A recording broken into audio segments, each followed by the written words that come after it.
المفروض تنقلب لو اسويها هيجي. لا يا بابا دي مش مقلوبة. لا يا معود، وحدة وحدة بطنك. هلو بنات، هلو شباب. أنا قعدت من النوم من نص ساعة اليوم، قاعدة متأخرة كلش، بس وأني قاعدة من النوم فكرت بفكرة هيجي براسي. شنو الفرق بين المرأة المصرية والمرأة العراقية؟ هل لأن إحنا العراقيات لازم ما نقدر نسوي غير بس الأكل العراقي؟ لا مو هيجي. قررت اليوم إنه أنا راح أسوي المحشي المصري على الطريقة المصرية لأول مرة بحياتي، ومو بس هيجي، راح أسوي همين وياه كرنب، وأنا متأكدة لأن أنا عراقية راح يطلع ممتاز، لأن العراقية دائما شنو؟ المرة النادرة. شايفين وحدة تسوي محشي بهالوقت هذا أو تقعد حتى من النوم بهالوقت هذا؟ أول شي رايحة أسوي إنه أروح أجيب الكرنب وغراض المحشي، بعد ما أجيبها نشوف إيش راح نسوي. وفيورا جاية وياي على مود نختار الكرنب سوا وغراض المحشي، صح؟ يلا نفتح لها الشباك على مود تتفرج. يبو علي. وهاي غراض المحشي. طبعا انتم مصدومين لان كلمة محشي مو دولمة، اول مرة واحدة عراقية ما تقول دولمة. هاي جبت غراض المحشي كلها. وهذا كرنب، قولوا لنا اكو عندنا بالعراق كرنب لو لا؟ كتبوا لي بالتعليقات. وطبعا فيورا همين نامت على نفسها وديتها تنام. وهذا اسلام نايم على نفسه. ليش نايم؟ قوم اقعد، اليوم في محشي النهارده يا حبيبي، في محشي. بتهزري؟ والله العظيم حسب صاحي من النوم مقتنعة باللي انت عايزة تعمليه وقررتيه كمان من ورايا. والله العظيم تعرف هسه بالساعة الساعة 8 بالليل اليوم راح اخلصه وراح تاكله بنفس اليوم، بس تقول لي رأيك بصراحة. والله انت لو عملتي كده هتبقي انت اشطر ست في مصر كلها، مش في العراق بقى، لان يلا. احنا عندنا بنعمل محشي قبلها بيومين. لا راح اسوي بنفس اما اليوم. نشوف. لبست لبس شنو؟ الطبخ. طبعا بدلت اللبس اللي طلعت بيه، وهسه لبست اللبس اللي راح ابلش اسوي بيه المحشي. ما اعرف هسه راح ابلش اول شي بالكرنب لو باقي الغراض. تقريبا حبلش بالكرنب. طبعا الكرنباية تقريبا كبيرة صغيرة ما اعرف، دائما اشوفهم يجيبون وحدة كبيرة وبعد ما يخلصوها تطلع كلش صغيرة. ابلش انه هذه الدويرة اللي هنا نشيلها.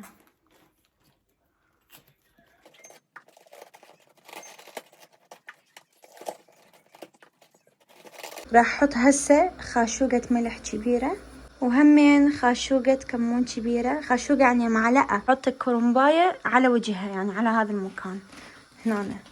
وهسه حطيتها. اول ما المي تفور راح اقلبها. ياتها المي، اول ما المي تفور رأسا اقلبها عمود تصير هيجي طرية.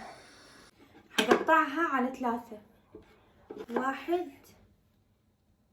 2، لا هيك يعني تصير 3 مقطعات.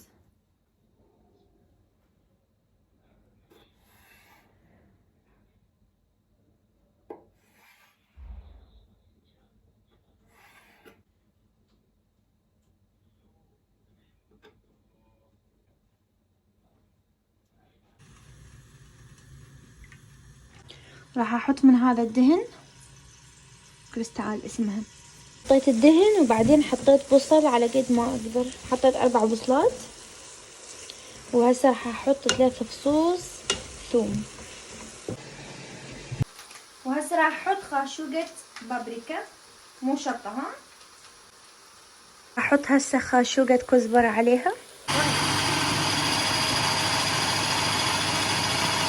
هسه راح اخلي 4 قلاصات معجون طماطة عليها. وهسه هذه حطينا الصلصة هيجي، خلينا نقلبها زين. نقلب. طماطة طلعت فاتحة، راح احط معجون طماطة عليها. 3 سوري 3 أو 4 خواشيق طماطة راح احطها عليه. راح احط شوي فلفل اسود.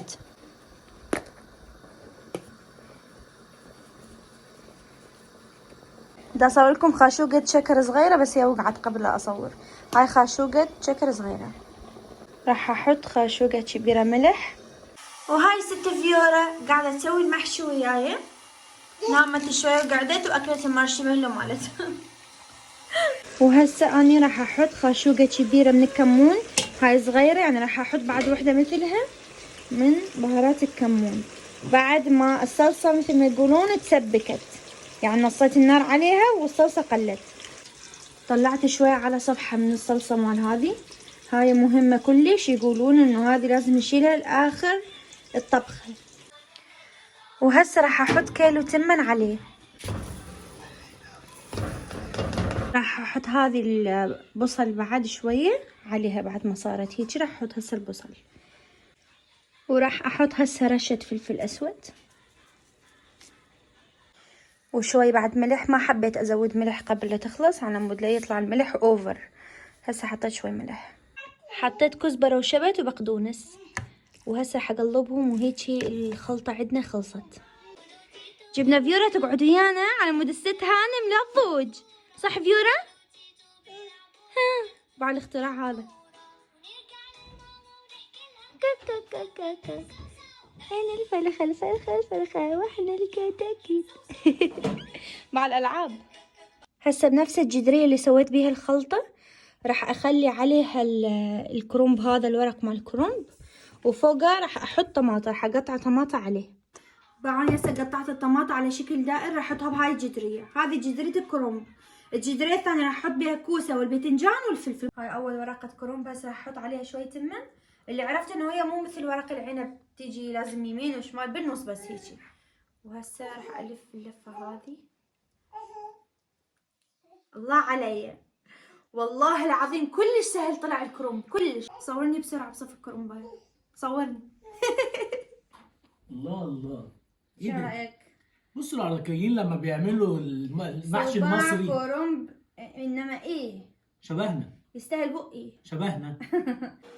الصلصه اللي قلت لكم شيلوها على صفحه، حطيت عليها شوربه دجاج وقلبتها كلش زين، وحطيت عليها شطه وحطيت عليها شويه كمون، وبعدين حطيتها على الكرنب شويه شويه على مود الكرنب لا يخرب. هسه شوفكم، يعني خليت لحد هنا بالكرنب على نار عاليه لحد ما هسه راح تفور.